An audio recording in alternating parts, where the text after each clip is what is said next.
Кое е златното правило, за да привлечеш правилния мъж? Дами, настрете ушите, защото това видео наистина ще ви бъде много полезно. Кое е това правило? На първо място, вие търсите един правилен партньор. Мъж, който да отговаря на вашите стандарти, на вашите изисквания. Но всъщност, дами, вие правилната жена ли сте? Според вас, такъв мъж, какъвто си представяте да влезе в живота ви, ще избере ли вас? Ако отговора е не знам, не съм сигурна, тогава тук имаме проблем. За да намерите правилния мъж е нужно да бъдете правилната жена. И как да стане това?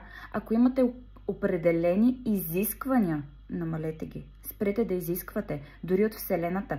Започнете да искате с отворено сърце. Започнете осъзнато да бъдете реалистични към себе си и към това каква жена сте в момента.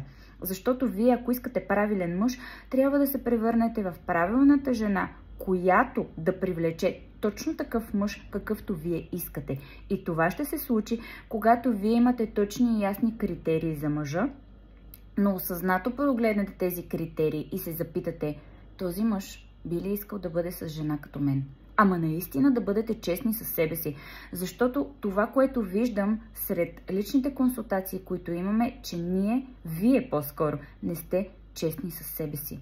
Не осъзнавате къде е вашия казус и проблем. И си мислите, че проблема е в мъжете. Но всъщност, обръщайки се навътре към себе си, ще разберете, че всъщност вие е важно да станете правилната жена, за да привлечете такъв партньор, какъвто искате. А това е нужно да стане реалистично, като разберете какво трябва да промените в себе си.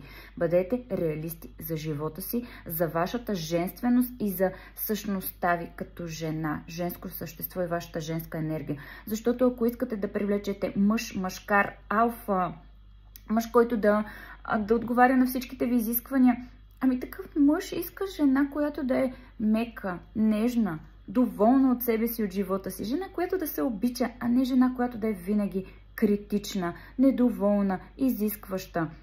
Предполагам, разбирате какво имам предвид напълно. Така че, правейки списъци за такъв мъж, какъвто искате, обърнете се към себе си и се попитайте, този мъж иска ли мен? Ще иска ли мен? И каква жена трябва да стана, за да привлека този мъж? Точно така. Каква жена да стана? Така че смело работете върху себе си, дами. Вярвам във вас и вярвам, че всяка една от вас може да има това, което иска. Може да има мечтания живот, мечтания партньор, но станете първо такава за себе си. Обичайте се, приемайте се, вярвайте в себе си. Това, което правя е, за да мога да помогна на повече жени да открият любовта вътре в себе си. Защото чрез любовта вътре в себе си ние привличаме всичко това, което е за нас. Привличаме така наречените правилни мъже. Защото ставаме правилна жена за себе си и после за него. Желая ви успешен и прекрасен ден и смело работете, дами, върху себе си. Смело, не се страхувайте да вложите енергия, средства. Под средства имам предвид пари. Да, нужно е. За лична терапия е нужно.